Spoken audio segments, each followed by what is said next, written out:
MNS news, सच जरूरी है। नमस्कार, आप देख रहे हैं एमएनएस न्यूज लाइव। खबरों की शुरुआत करें इससे पहले एक नजर आज की हेडलाइंस पर। जीजा के साथ मिलकर प्रेमिका ने प्रेमी का गला घोंटकर की हत्या। एसटी को 16 करोड़ का नुकसान। यवतमाल जिले में मिला एक पॉजिटिव। आइए देखते हैं खबरें अब विस्तार से। वनी के राजूर कॉलोनी स्थित जूना भट्टी पर काम करने वाले युवक की लाश संदेहास्पद स्थिति में मिली थी। वनी पुलिस ने इस घटना का पर्दाफाश करते हुए मृतक की प्रेमिका सहित 2 आरोपियों को गिरफ्तार किया है।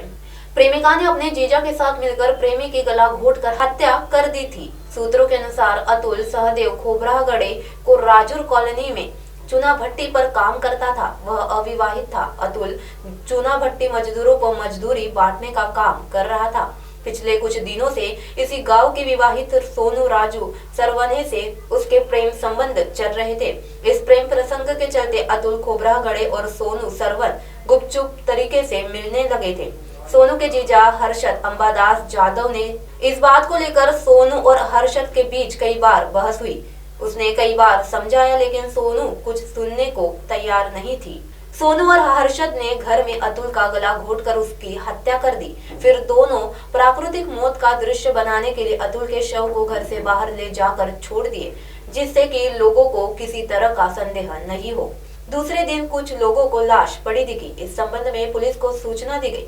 घटना की जानकारी मिलते ही एसडीपीओ संजय पुज्जलवार, थानेदार श्याम सोनटके के मार्गदर्शन में सहायक पुलिस निरीक्षक माया चाट से पीएसआई झिमटे, एएसआई प्रभाकर कामले, अमोल अन्नेरवार, अमोल नंदनवार, अविनाश बावनकर और राहुल बोंडे वहां पहुंचे। अगली खबर, एसटी का राज्य सरकार में विलय की मांग को 50 दिन से अधिक समय से चल रही हड़ताल से 16 करोड़ रुपए के आय का नुकसान हुआ है। पता चला है कि गुरुवार को 22 बसें चली और 12 कर्मचारियों ने हड़ताल छोड़कर काम पर वापस लौट गए।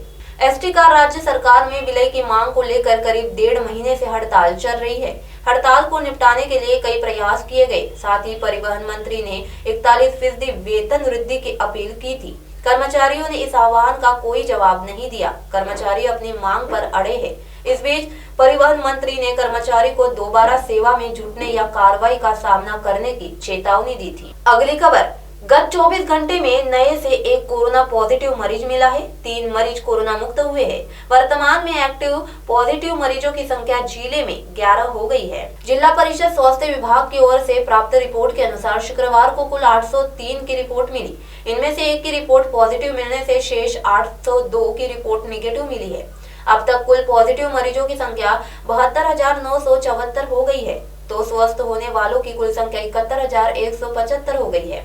जिले में कोरोना से अब तक कुल 1,788 बाधितों की मौत हो चुकी है।